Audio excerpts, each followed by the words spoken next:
Mark's wife was told by the doctor there was no hope for her husband to survive.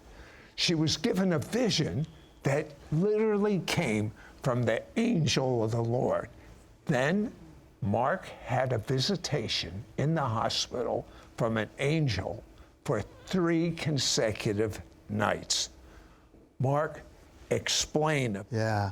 My wife, on the morning that the doctors contacted her and said, he has no hope, one of my intercessors in our church contacted my wife and said, I just had a vision. Now, mind you, she had no idea that I was on the ventilator.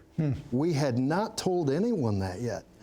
And so literally, she gets this vision and she said, Pastor Tammy, I saw Pastor Mark laying in his hospital bed and an angel standing at the foot of his bed with his sword drawn, doing warfare and making declarations. And out of his mouth, it was like a pen writing with gold writing all over the walls, the sheets, on Pastor Mark, on the floor. It was everywhere.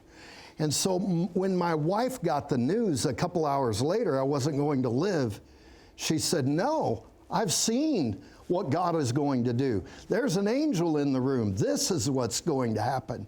And began to make those declarations. And I believe... Excuse me, what declarations? The declaration that I would live and not die. The declarations that with long life I'll satisfy you. And that God had purpose and destiny on my life. And the enemy could not take me out of that. And so the prayers were going up. And I believe it opened a portal into heaven. When I woke up from the coma, they had restrained my arms, my feet. I had nothing but a loincloth over me because they had to pack me in ice to get all of the fever down. My temperature was just going through the roof. And one night, while I'm awake, I'm wide awake and I'm listening, and this echo began in my room. And it was this thunderous voice that began to declare, you will live and not die. With long life, I will satisfy you.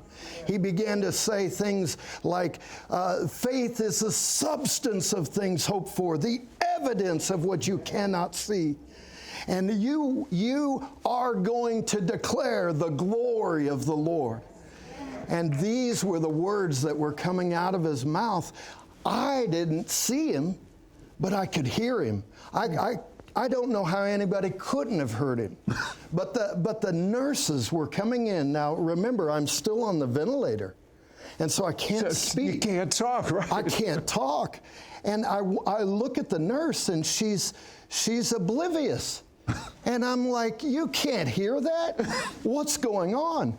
And the next thing I know, she leaves, and the voice kept coming all night long. I never saw him, but I reasoned in my mind, this must be a doctor in the next room that is yelling at the top of his lungs.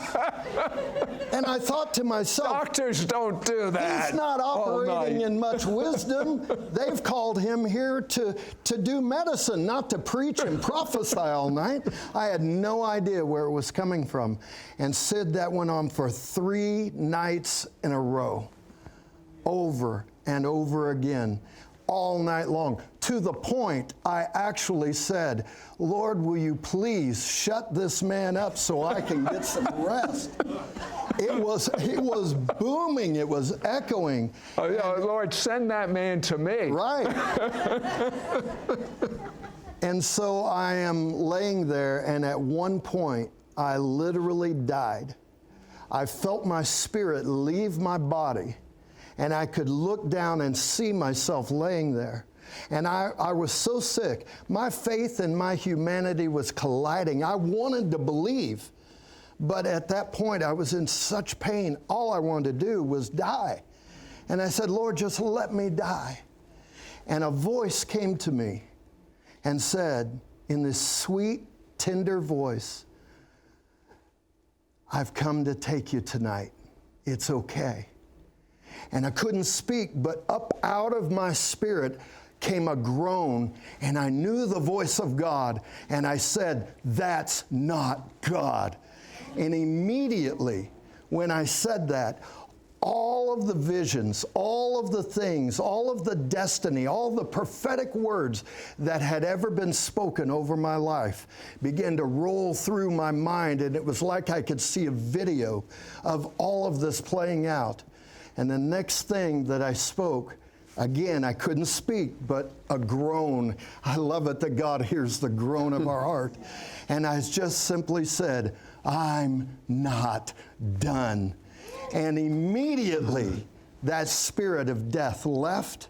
And the next thing I knew, my kidneys started working, my liver started working, my lungs began to prosper and do well, and I could breathe. And I'm on the machine, but my numbers were getting better and better. My heart came into rhythm. They drained 4 liters of toxic fluid off of my body. And God did the turnaround. And I believe it was because I knew my destiny. I knew, and I didn't listen. And so when I came out of this, my doctors declared me to be the miracle man. What did the headlines in the newspapers say? Pastor overcomes COVID. It was supernatural. They wrote the article on the front page of the Sunday Fresno Bee, and they talked about how the power of prayer had absolutely changed everything, and the doctors were calling me a miracle.